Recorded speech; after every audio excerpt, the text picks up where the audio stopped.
Bonjour, bienvenue pour une nouvelle vidéo du cabinet Landau Associés. Évoquons ensemble le fait que fermer les yeux, c'est parfois risqué de les rouvrir en prison. En effet, pour un élu, un agent public, la responsabilité pour complicité, pour fermer les yeux sur le gestion de son adjoint, vice-président, collaborateur, peut se révéler redoutable au point de ne rouvrir les yeux qu'en prison. Prenons un exemple. Un adjoint au maire commet un délit de favoritisme. Ok. Mais les actes en cause préparés par l'adjoint dans le cadre de cette délégation étaient à la fin signés par le maire. Une cour d'appel a estimé qu'alors il y avait commission du délit de favoritisme par l'adjoint, mais aussi par complicité par le maire. Mais à la limite, là, le maire était signataire.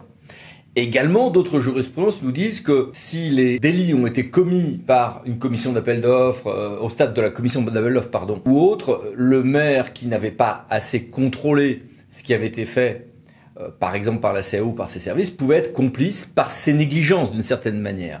Fermer les yeux revenait à couvrir, à ne pas contrôler et donc à commettre cette infraction, bien que ça ne soit pas une infraction de négligence ou d'imprudence, mais bien une infraction volontaire officiellement. Mais là encore, si le signataire à la fin est l'élu qui finit par être considéré comme complice, on peut le comprendre. Mais il y a des cas aussi où on a eu des maires condamnés pour des adjoints maires qui étaient les signataires de ces actes parce que tout simplement ils n'avaient pas assez contrôlé. Et là on est dans un degré supplémentaire dans la dangerosité. Alors certains, comme toujours en pénal, le caractère coupable de l'abstention, ces négligences dans les contrôles, se trouve à démontrer par l'accusation. Mais c'est assez vite présumé. Pourquoi ? C'est sur la base de jurisprudences qui ont été forgées dans le cadre de responsabilités de professionnels, dans le cadre de leur métier de contrôle, qui objectivement sont assez difficiles à transposer au monde public, notamment dans le cas des élus locaux ou de certaines fonctions de direction générale ayant peu de numéro 2 pour les épauler. Voici par exemple ici quelques jurisprudences complémentaires sur tout ceci. Maintenant, vous allez me dire, oui, mais ces jurisprudences sont un peu anciennes. Non, voici une de 2020, qui est un cas assez frappant de condamnation d'un ordonnateur, mais cet ordonnateur avait un peu laissé faire n'importe quoi aussi, sans s'en occuper, mais pas forcément en ayant conscience qu'une infraction était commise, en l'espèce en tout cas, ça n'était pas certain. Donc, de ce point de vue-là, on est sur des choses quand même dangereuses. Et ce n'est pas d'ailleurs totalement étranger au juge administratif, lui aussi. En matière de sanctions électorales, des raisonnements très analogues ont pu être conduits par le Conseil d'État, par exemple dans un arrêt du 10 novembre 2021 que voici.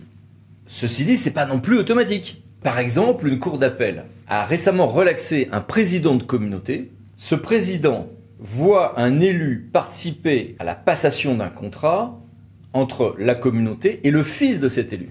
Donc évidemment, risque très fort pour cet élu-là, celui qui était le père de l'attributeur du marché, qu'il y ait constitution de l'infraction de prise illégale d'intérêt.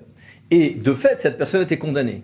Mais à hauteur d'appel, le président de la communauté a été relaxé, alors que le juge de première instance s'était dit non mais il savait qu'il y a une commission d'infraction, donc ça vaut complicité.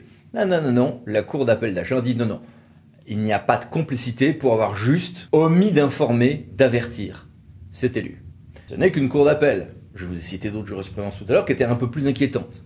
Intéressant, on est là sur de la prise illégale d'intérêt alors que la plupart des infractions que je citais précédemment étaient en favoritisme.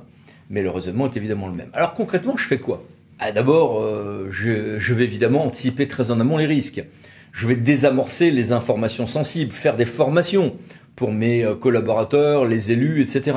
Alors, sur ce genre de formation, il ne faut surtout pas ni dire qu'il n'y a pas de problème, évidemment, il y a des problèmes à éviter, mais il ne faut pas non plus pousser les gens à un niveau de stress qui font qu'ils vont masquer les problèmes à résoudre. Donc il faut bien dire, voilà, il y a tel et tel problème, et il y a des solutions.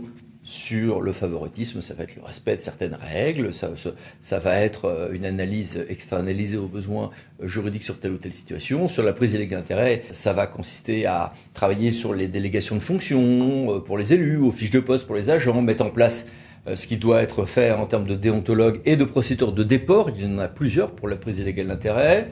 Ça va être aussi d'informer ses collaborateurs et de les conseiller par écrit, parce que souvent on a des gens qui se retrouvent à tout le moins mis en examen pour sembler avoir couvert les actes de leurs collaborateurs ou adjoints, Alors que moi, dans mon bureau, cabinet, les gens me disent, je vous jure, je lui ai dit 3 ou 4 fois à l'oral qu'il fallait arrêter de faire ceci ou cela. Bah oui, mais si j'ai pas de traces écrites.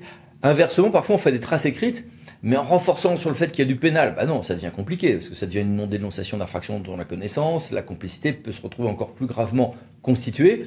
Donc, il faut conseiller par écrit sur un certain nombre de procédures sans aller jusqu'à les qualifier et au besoin externaliser certains contrôles. Parfois, on va sortir de problèmes, par exemple, de favoritisme en recourant à groupement d'achat parce qu'on a un problème de délai ou de centrale d'achat, plus rapide et plus simple encore. Parfois, on va résoudre un problème de risque de conflit d'intérêt en utilisant soit les procédures de déport, mais tout simplement parfois en intercommunalisant ou en confiant à la communauté ou la communauté à une commune le port de telle ou telle activité. Il y a plusieurs articles du CGCT qui le permettent.